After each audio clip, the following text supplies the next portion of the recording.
നമ്മളുടെ വീട്ടിൽ 40 വയസ്സ് കഴിഞ്ഞ അമ്മമാരിൽ പെട്ടെന്ന് ചിലപ്പോൾ നമുക്ക് ചില മാറ്റങ്ങൾ നമ്മൾ കാണാറുണ്ട്. മുന്നേ ഉണ്ടായിരുന്ന പോലെ അല്ലാതെ പെട്ടെന്ന് ഉണ്ടാകുന്ന ദേഷ്യം, അല്ലെങ്കിൽ നമ്മളോട് മുന്നേ സംസാരിച്ചത് പോലെ സംസാരിക്കാതിരിക്കുക, നമ്മൾ പറയുന്ന കാര്യങ്ങൾക്ക് ശരിക്കും റെസ്പോണ്ട് ചെയ്യാതിരിക്കുക, ഇങ്ങനെ ഒരുപാട് അസ്വസ്ഥതകൾ അവർ കാണിക്കുന്നത് നമ്മൾ കാണാറുണ്ട്. അതെന്തുകൊണ്ടാണെന്ന് നമ്മൾ ആലോചിച്ചിട്ടുണ്ടോ? ഒരു മകനെന്ന നിലയ്ക്ക്, അല്ലെങ്കിൽ ഒരു മകളെന്ന നിലയ്ക്ക്, അല്ലെങ്കിൽ ഒരു പാർട്ട്ണർ എന്നുള്ള നിലയ്ക്ക് അവർക്കുണ്ടാകുന്ന മാറ്റം തിരിച്ചറിയേണ്ടത് നമ്മൾ തന്നെയാണ്.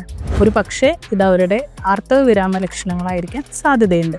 ശരീരത്തിലുണ്ടാകുന്ന ഒരു മാറ്റം, അല്ലെങ്കിൽ ഹോർമോണിൻ്റെ ഒരുപാടുള്ള വ്യത്യാസങ്ങൾ അവരുടെ ശരീരത്തിൽ അകാരണമായിട്ട് ഒരുപാട് ചൂട് പ്രൊഡ്യൂസ് ചെയ്യുന്നുണ്ട്, അല്ലെങ്കിൽ മാനസികമായിട്ടുള്ള മൂഡ് സ്വിങ്സ്, അവർക്ക് മാനസികമായിട്ടുള്ള ബുദ്ധിമുട്ടുകൾ അവർക്ക് ഉണ്ടാവാറുണ്ട്, ശാരീരികമായിട്ടുള്ള ബുദ്ധിമുട്ടുകൾ ഉണ്ടാവാറുണ്ട്. അത് മനസ്സിലാക്കിക്കൊണ്ട് അവരുടെ ആ ലക്ഷണങ്ങളെ നമ്മൾ ചികിത്സിക്കുക, അല്ലെങ്കിൽ അതിനൊരു ആശ്വാസം നൽകുക എന്നുള്ള രീതിയിൽ നമ്മൾ അവരെ കൈകാര്യം ചെയ്യുകയാണെങ്കിൽ ഈ ഒരു ബുദ്ധിമുട്ട് അവർക്ക് ഉണ്ടാവുകയില്ല. ആയുർവേദത്തിൽ നമ്മൾ ഒരുപാട് ഈ ലക്ഷണങ്ങളെ സഹായിക്കുന്ന രീതിക്ക്, അല്ലെങ്കിൽ ഇതിനെ ആശ്വസിപ്പിക്കുന്ന രീതിക്ക് ട്രീറ്റ്മെൻറ്റുകൾ നമ്മൾ കൊടുക്കാറുണ്ട്.